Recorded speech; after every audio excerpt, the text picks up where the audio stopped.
Muy bien, a las 8:14 de la mañana ya hemos escuchado el informe preparado por el equipo de producción del programa La Hora de la Prensa.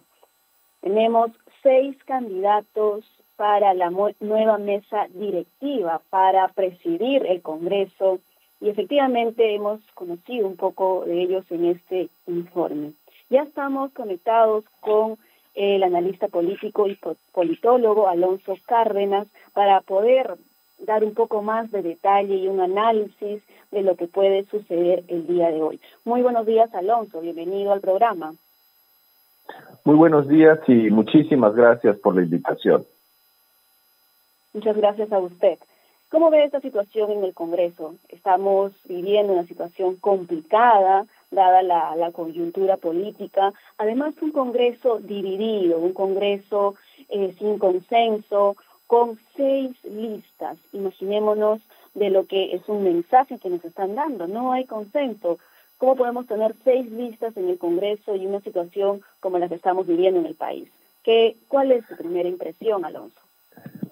Bueno, lo que usted menciona de la fragmentación de las postulaciones a la presidencia del Congreso era una situación que se venía a venir, no solamente por lo que ha sucedido en las elecciones presidenciales y congresales del año pasado, donde se presentaron más de 20 partidos políticos a participar en los comicios, sino por el problema estructural que venimos arrastrando desde los 90, donde se arrasó con la poca institucionalidad que tenía el sistema de partidos, y lo que vemos ahora es la sumatoria, ¿no?, la improvisación de una serie de coaliciones electoreras donde no hay la mínima institucionalidad para ejercer, un cargo público, ¿no? El sistema de partidos en el Perú, los partidos políticos en el Perú, según el último Latinobarómetro, son los más desprestigiados de América Latina. Y si nosotros vemos un análisis, temporal, nos damos cuenta que cada congreso que se representa es más repudiado que el anterior. Entonces, era, casi a un tema cantado que el Congreso iba a presentar una serie de listas para la presidencia de dicho órgano constitucional, porque en su misma esencia está la fragmentación y lo que podemos ver es un archipiélago de iniciativas muy pequeñas y muy, de corto plazo, que no atienden y que no responden a los urgentes problemas del país, ¿no? Tenemos 6 listas, efectivamente, pero tal vez lo que nos llama la atención son las listas con menor votación, ¿no? Los que tienen 5, los que tienen, en este caso, 6, como la lista de Carlos Ceballos de Integridad y Desarrollo, o como Podemos Perú, con 11 en total. Estos al final, cuando pasemos a segunda vuelta, porque lo más probable es que vamos a pasar a segunda vuelta, es que van a determinar quién va a ser el ganador. Es importante conocer estos pequeños votos para saber para dónde nos vamos a dirigir. Bueno, yo creo que sí, ¿no? Pero más allá de quién es el que gane la presidencia del Congreso, hay que hacer un análisis aquí contrafáctico, ¿no? Inclusive, ¿por qué? Porque si la persona que ocupe la presidencia del Congreso es cercano al presidente de la República, lo va a terminar dañando. Pero si la persona que es cercana al presidente de la República, la persona que ocupe la presidencia del Congreso es adversario o contrario al presidente de la República, lo va a terminar favoreciendo. En esta lógica perversa de que los apoyos, las sumas, inclusive restan, ¿no? Hay sumas que restan, y en este caso tener el apoyo del Congreso al presidente lo va a perjudicar, mientras que tener una confrontación con el Congreso al presidente lo va a beneficiar, ¿no? Está la debilidad, tal la improvisación, tal la falta de cuadros, tal la poca solidaridad que se tiene en el Congreso con los electores que los eligieron, el transfugismo, que hemos llegado a que tus aliados te hacen más daño que tus propios adversarios, ¿no? Se busca, o se dice al menos, de que la mesa directiva tendría que liderar la oposición, en este caso al Ejecutivo, al gobierno del señor Pedro Castillo. Es lo que se está buscando en cierta manera para poder compensar la situación de crisis que estamos viviendo. Sin embargo, la muestra de esta división interna del Congreso nos da mucho que pensar como ciudadanos y la responsabilidad que tienen los congresistas para poder compensar este poder también. Han pasado en el Congreso situaciones complicadísimas, muy vergonzosas, como para representantes de la patria o padres de la patria, autoridades que han sido elegidas por los votos de los ciudadanos.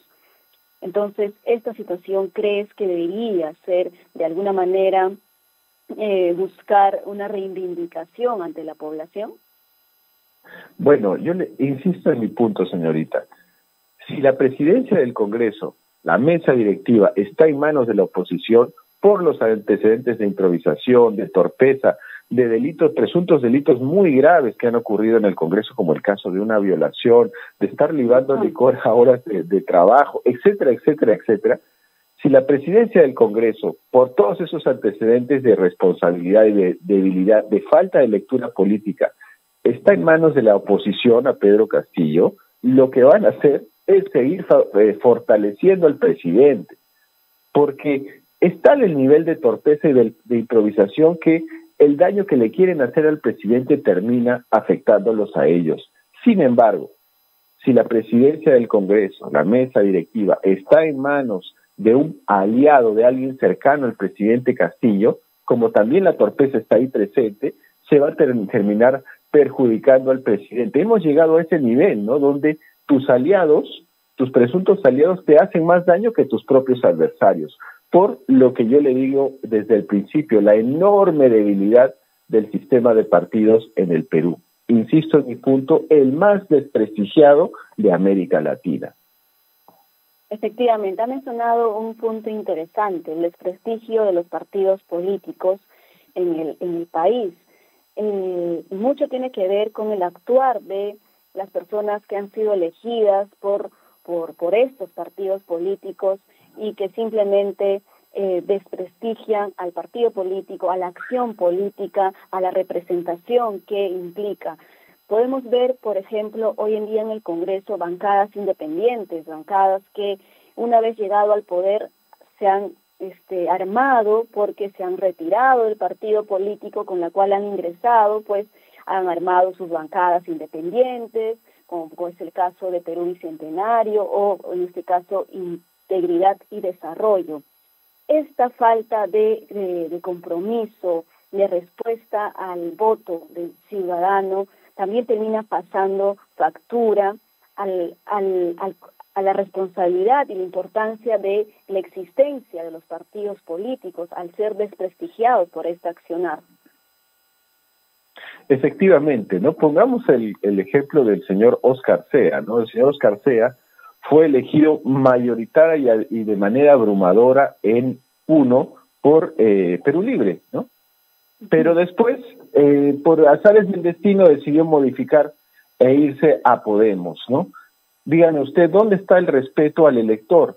Apenas se asume un cargo público, en este caso en el Congreso, se olvidan de sus electores, se olvidan de lo que pasó en la campaña y empieza el transfugismo, ¿no? Que es prácticamente un sello, ¿no?, de la historia política de nuestro país, ¿no? Es una característica de nuestro sistema político.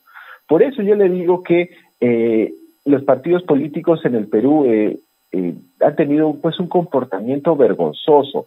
Y esto se ha agravado en la última elección, ¿no? Si usted ve qué ha pasado con los principales elementos para fortalecer los partidos políticos, estos han sido dejados de lado, suspendidos. Se suspendieron las elecciones primarias, las PASO 2 veces. Se suspendió la eliminación del voto preferencial. Se suspendió, pues, elevar la valla de participación en los comicios regionales que ahora están a punto de iniciarse, ¿no? Se flexibilizó la fiscalización del financiamiento de los propios partidos. O sea, es una situación donde los partidos, siendo generosos en llamarlos así, hacen todo lo posible por evitar institucionalizarse. y las consecuencias están a la vista, ¿no? Es el órgano del Estado de mayor desaprobación del país, si usted ve las últimas encuestas, ¿no? Su aprobación ya se está acercando al error estadístico, ¿no? Es realmente una vergüenza y no hay señales, no hay, digamos, algo que nos diga que esta situación se va a revertir. Por el contrario, la tendencia es que el Congreso de la República llegue a unos niveles de aprobación inéditos inclusive para la historia republicana del país. No sería extraño verlos en 3 o en 2% de aprobación, ya una situación totalmente insostenible por los propios errores, por la improvisación, digamos, la falta de visión, los apetitos inmediatistas y no tener pues ni siquiera una respuesta política hacia el Poder Ejecutivo. Creo que hay un análisis interesante a hacer en este tema. Muchos de los que participan como candidatos para llegar ya sea al Congreso, a la alcaldía, que justamente menos de un mes ya vamos a elegir al alcalde de nuestro distrito, de nuestra región o de la provincia, muchos de los candidatos son invitados o son personas que quieren usar este partido político para llegar al poder, pero no hay un compromiso real de formación, de entendimiento de la importancia que viene o tendría que desarrollar un partido político. Se ha perdido ese servicio de honorabilidad que es la acción política y la participación política. Hace muchos años, pues, teníamos políticos que su participación, su trabajo era más un acto de servicio que ir a servirse ellos mismos. Entonces, estamos viendo que hoy en día es todo lo contrario con nuestros políticos, porque van claramente en busca del poder para su propio beneficio. Ese es uno de los temas que tenemos que tratar de recomponer, de cambiar esa mirada, de cambiar esa visión de políticos que lamentablemente no entienden ese acto, ese paso que es servir al país. Muchos llegan simplemente a llenar sus ambiciones personales. Efectivamente, usted da en el clavo, ¿no? Pero también es muy importante señalar que el derrumbe institucional de los partidos políticos no es un fenómeno casual. Ha sido, digamos, pensado para que así se haga, ¿no?